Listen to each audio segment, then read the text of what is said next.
Welcome back to Sky Sports Fan Club. Right, let's get to Celtic, shall we? Because frustrations on and off the pitch, they've been amplified after they crashed out of the Champions League at the hands of Kazakh side Kairat Almaty. After drawing 0-0 in Glasgow in the first leg, there was another goalless draw in Kazakhstan, with Celtic eventually dumped out on penalties. Listen, it's very frustrating. As I said, we all know where we want to get to. We showed last year, like I say, the strides that I felt we took, but you have to build on that. The last thing you want to do in football is manufacture your own stress. You don't. That's what you don't want to be doing. But I think all we can do now is what we have to look at where we're at as a football club. Messy at Celtic, Dara. Yeah, it's tough moments there for Brendan, and I know a lot of the people and their staff. You know, obviously last night was a disaster, and I'm sure again, and we spoke before the break about everything is just amplified during this window. The lack of signings, whatever club it might be, whether it's Celtic or anyone else, and then if results don't follow, then it just gets amplified even worse. It becomes DEFCON 12 levels. Sack the manager, sack the board, everything's rubbish, we're not going to win another thing, and then they'll go on and win the title by 10 points. From an owner's point of view, and again, I know they've got a budget on Europa League budgets and Champions League budgets, but they would have budgeted. It's a disaster. 20 for no, I don't think they would have budgeted. 311th in the UEFA club rankings. Yeah. They're budgeting for the Champions League. I'm not sure, you know, well, it depends. Nobody usually budgets unless you're going to win a game, and anything can happen in football, and you saw that. And they would have thought they would have finished that off in the first leg at home and then deal with the, artificial pitch away, later on down. That was a disaster last night. But I do know this. Brendan Rodgers. Excuses of an artificial pitch. No, I'm not making the excuse. Yeah. I hear what you're saying. I'm just saying they would have thought, let's take care of business, leg one. Yeah. And then obviously, we deal with that when we go out there. They've had a really bad night at the office. Yeah. And again, it's at the wrong time. Yeah. Everything just seems to be going the wrong way at the moment for Celtic and Brendan. But Brendan will get it right. Right, let's bring in a Celtic fan, shall we? Paul John Dykes joins us now. Paul is a regular, of course, on Sky Sports Fan Club. Welcome along, Paul. Are you excuses like Dara, or have you got more to say on a Celtic? I think going into it, to be fair, Brendan Rodgers said there can be no excuses. And last night, it was 210 minutes over the two legs, no goals. You don't deserve to go through. We didn't perform over the two legs. So we look at that, we look at the players, the responsibility of the manager. And yeah, there are systemic issues when it comes to recruitment. And we'll talk about that as well. But it was a disaster. A lot of Celtic fans, Paul, I don't know if you were one of them, but were laughing at Rangers the other night. Rangers are still in the Champions League as it stands. We never ever fail to laugh when we can at our greatest rivals. But yeah, I don't know how long that's going to last. We need to, lick our wounds, look at the Europa League, and then concentrate on a massive game this weekend as well. But these issues that we spoke about even last week, they do remain, and they're always part of the narrative during a transfer window, which is unfortunate because it should be an exciting time of the year. Is this? Let me ask you a question. Is this percentage-wise? What are we talking? Manager issues or ownership issues? Because I'm of mind, he's one of the best managers you can have. And I get he's in the final year of his contract and it hasn't gone well the last few months, but still one of the best for me. And I've always been a Brendan Rodgers fan right back to the Liverpool days. Ownership-wise, I don't know them personally, but they're getting a lot of flack. But you had a superb season last year. So where are we at here? Is this just a bad run, a bad month, and you kick on and get back to the way it should be? Or tell us.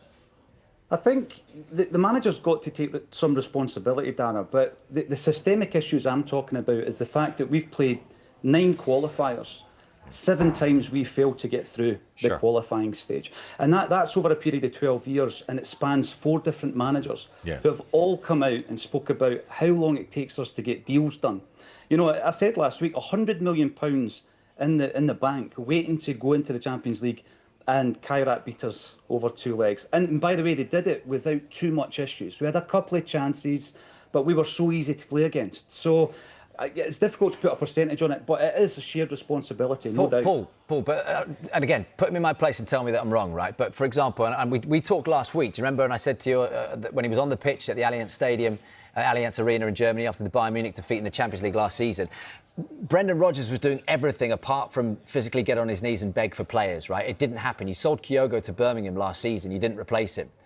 You've now, by the looks of it, bringing in 2 players, if it's not done by the time we're off air today, who needed to be there for these 2 games, which was massive in terms of financial impact. That, in terms of structure and leadership from the top, does not seem the way to run a football club that's trying to compete in the Champions League. It seems really shambolic. You're right, we didn't replace Kyogo. Jota was injured in May, we didn't replace him. And then we sell Kuhn, we haven't replaced them, but we sell him before the qualifiers. So these things are happening beyond Brendan's control. And you can see his frustration every single time he's spoken to us about transfers. And a lot of fans are at that stage where we're looking back, right back to 2014 when Ronnie Deila was in charge, and we failed to get through ties against Maribor and Malmo, Athens, Cluj. You know, the list goes on. This is the worst result of them all. Make absolutely no doubt about that. I mean, I'm not, people see me defending ownership, whatever else, but I see the issues in Scotland. Rangers, Celtic have issues at the moment. Management, fans, all the disarray, transfer market. You guys don't get the Premier League TV money. You don't get the big deals. So you're relying on European money, you're relying on big crowds and whatever else. What are you expecting from Celtic? As a Celtic fan, what are you expecting the current board or any board to spend every summer on transfers, net spend-wise? Are you expecting them to be spending 50 million every summer? Well, what is it Celtic fans want the ownership to spend? You know, the thing, Darrell, we don't spend anything net. We always, ring-fence the amount of money we bring in. Last season, we sell Matt O'Reilly for 26 million and we buy 3 players for 26. But then the board seemed to have bottled it because they've looked at that 3 players and thought, individually, did they do enough? What they should have done is looked at it collectively and said, well, actually, we got to a playoff in the Champions League. Let's go again. We bring in £20 million plus sell-ons for the likes of Frimpong, Ben Doak. So we're well up. We've only spent £3 million. So even if we were to break even and have a net spend of 0, we'd be spending a lot more than we currently are. Yeah. But So in the last 12 months, as a football club, you've had a great Champions League campaign last year. You've won trophies, success, silverware, scored lots of goals. Your net spend's been pretty much negative. You know, you've not lost any money, but you've had a bad August. Would that be right? Yeah, we have. We also had a bad end to the season. And some of the issues that are coming home to us now, we actually seen them last season. You know, we had an issue at left back. We now have Kieran Tierney back. We only had 1 left back in the Champions League squad, yet we had 6 centre-halves. There's a real imbalance at the moment. Paul, can I pick you up on that? Can I pick you up just on that and carry on with that point? But, I mean, you said you had a bad August. Celtic arguably haven't won a big game, right? Scottish League Cup final against Rangers, a big game when it comes to Champions League and this cash and titles in the calendar year. You know, Aberdeen in the final last season, Rangers in the calendar year, no wins in the league, a draw and a defeat. So, and how much of this is at Rodgers' door as well? Because it's all well and good, and I get it, sat the board and coming for the top of the table. But on the pitch, it's not been good enough in games where it really should have been. I think the second half of the first season and then the first half of his second season, we looked really good.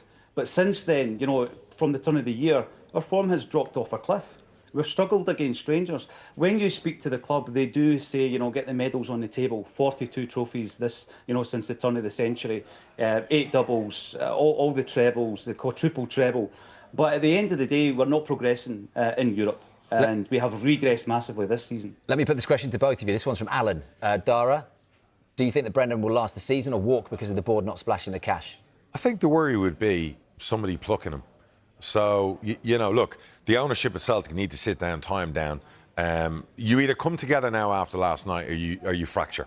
So it's going to, over the next 5-6 days, we're going to find out very quickly. If they stay together, and they obviously give him a new contract and make him promises, you guys have got to get on board with that and move forward. I think the best thing the ownership can do is come out and just talk. Come out and be transparent and say, we want to run the club this way. This is the way it's going to be. We don't end up in a situation where we're in financial peril. We understand the frustrations and just communicate. I think the fans would probably like that. They might not love it, but they'd like the transparency, and that's something that needs to happen. Paul, you have the last word on that one. Answer that question, and also let me throw in, and you know it, but just to make everyone else watching aware of it, Old Firm Derby, Sunday. Well, my prediction is we'll win that comfortably because we're much better than the opposition. I mean, we've got problems, but not really domestically. We can often, go through periods of time and coast it a bit.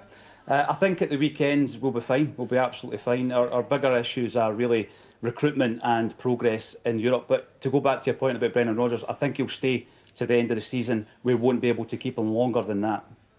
I'll tell you what, there's a few bright young sparks you could get from Peterborough before deadline day. Come on. Just a laugh. We need... You're really on it. We need a few. You do need a few. Yeah, you do.